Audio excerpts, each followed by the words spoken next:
Friends, நம்ம விஜய் மல்லி ஸ்டோரியோட upcoming episode எப்படி இருக்க போகுது அப்படின்னு அந்த வீடியோவில் பார்க்க போகிறோம். மல்லி வந்து முதல்ல சொல்லியிருப்பாங்க அவங்க பெரியம்மா கிட்ட, நான் கல்யாணமே பண்ணாமல் இருந்திருக்கலாமா அப்படிங்கிற மாதிரி அந்த கோயிலில் வச்சு அழுதுருப்பாங்க. ஸோ அந்த மாதிரி தான் வந்து இப்போ எபிசோட்ஸ் வந்து எடுத்துகிட்டு இருக்காங்க. மல்லியை வந்து வீட்டை விட்டு துரத்திட்டாங்க. மெயினாக இப்போ தான் ஒரு பிரச்சனை முடிஞ்சிருக்கு அப்படிங்கிறதுனால அது கண்டினியூஷனுக்காக இன்னொரு பிரச்சனையும் ஏற்படுத்தி விடணும்னு ராஜ் இந்த மாதிரி விஷயங்கள் பண்ணியிருக்காங்க. அவங்க அப்பாயின்மெண்ட்டே போடாமல் வந்துட்டு பார்த்தீங்கன்னா மல்லிக்கு வந்துட்டு டாக்டர் கால் பண்ணுறாங்க, வர சொல்கிறாங்க. இவங்க ஏன் போகிறாங்க அப்படின்னு தான் தெரியல. அப்பாயின்மெண்ட் நான் கொடுக்கல அப்படிங்கிற பட்சத்தில் வந்துட்டு இவங்க போயிருக்க சான்ஸே இல்லை, போயிருக்கவே வேண்டாம். இருந்து ஏன் போனாங்க அப்படின்னே தெரியல. ஆனால் போனது ஒரு விதத்தில் நல்லதுதான். போனதுனால விஜய் கிட்ட மாட்டிட்டாங்க. அண்ட் தென் விஜயும் வந்துட்டு வீட்டை விட்டு வெளியில் அனுப்பிட்டாங்க. இந்த வாட்டி வந்து விஜய் வந்து வீட்டை விட்டு அனுப்பிட்டாங்க அப்படின்னா மல்லி கண்டிப்பாக வீட்டுக்கு திரும்ப வரும்போது நல்ல ஸ்ட்ராங்காக அவங்க பேசி தான் வரணும் அப்படின்னு தான் எதிர்பார்க்கப்படுது. ஆரல்ஸ் வந்து நான் வரவே மாட்டேன் அப்படின்னு சொன்னால் நல்லா இருக்கும் அப்படின்னு தான் எதிர்பார்க்கப்படுது. அப்படிங்கிற மாதிரி தான் வந்து இப்போ எபிசோட்ஸ் வந்து போயிட்டு இருக்கு. ஏன்னா வந்து என்னதான் யார் சஃபர் ஆகுறாங்க அப்படின்னு வந்து பார்த்தீங்க அப்படின்னா பெரிய கொஸ்டின் மார்க் வந்து வெண்பா தான் மெயினாக சஃபர் ஆவாங்க. ஏன்னா வந்துட்டு மல்லியை துரத்ததுனால ராஜீவ் ரஞ்சிதாவும் சந்தோஷமாக தான் இருக்க போகிறாங்க.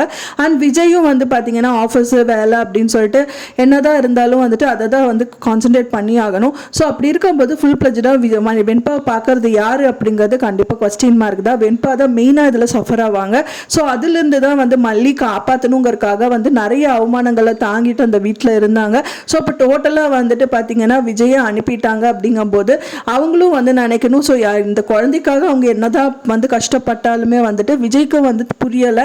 ஸோ அக்கா சொல்கிறது ஏதோ வேதவாக்கு அப்படின்னு சொல்லிட்டு இருக்காரு. ஸோ அதனால வந்துட்டு பார்த்தீங்கன்னா அது அடுத்த வாட்டி அவர் வந்து ஏதாவது கேட்டார், வெண்பா ரொம்ப சஃபர் ஆகிறா வீட்டுக்கு வா அப்படின்னு சொல்லி கூப்பிட்டாலும் மல்லி போகக்கூடாது.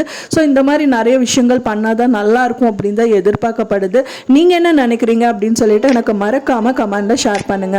மல்லி வந்து அதுக்கப்புறம் வந்து சரம் மாதிரியா வந்து பழைய மல்லியா மாறுவாங்க. இதுக்கப்புறமும் வந்து மல்லி சாந்தமா இருந்தா நல்லா இருக்காது. இதுக்கப்புறமாவது வந்து பழைய மாதிரி இருந்தா தான் நல்லா இருக்கும். விஜய்க்காகவும் வெண்பாக்காகவும் நிறைய விஷயங்கள் வந்துட்டு அவங்களோட நார்மல் கேரக்டரே மாறிடுச்சு. நான் ரொம்ப அடங்கி போற மாதிரியெல்லாம் இருந்தாங்க. ஆனா பழையபடி வந்துட்டு அவங்க யாரு அப்படின்னு சொல்லிட்டு பேசினாங்கன்னா நல்லா இருக்கும் அப்படின்னு தான் நான் நினைக்கிறேன். ஃப்ரெண்ட்ஸ், நீங்க என்ன நினைக்கிறீங்க அப்படின்னு சொல்லிட்டு எனக்கு மறக்காம கமெண்ட்ல ஷேர் பண்ணுங்க. நான் சொன்ன இந்த தகவல் உங்களுக்கு பிடிச்சிருக்கும்னு நினைக்கிறேன். ஃப்ரெண்ட்ஸ், பிடிச்சிருந்தா மறக்காம லைக் பண்ணுங்க, ஷேர் பண்ணுங்க, கமெண்ட் பண்ணுங்க, சப்ஸ்கிரைப் பண்ணுங்க. மேலும் இன்னொரு மல்லி சீரியல் அப்டேட்டோட நெக்ஸ்ட் மீட் பண்றோம். தேங்க்ஸ் ஃபார் வாட்சிங் மை வீடியோ ஃப்ரெண்ட்ஸ். நெக்ஸ்ட் வீடியோல பார்க்கலாம்.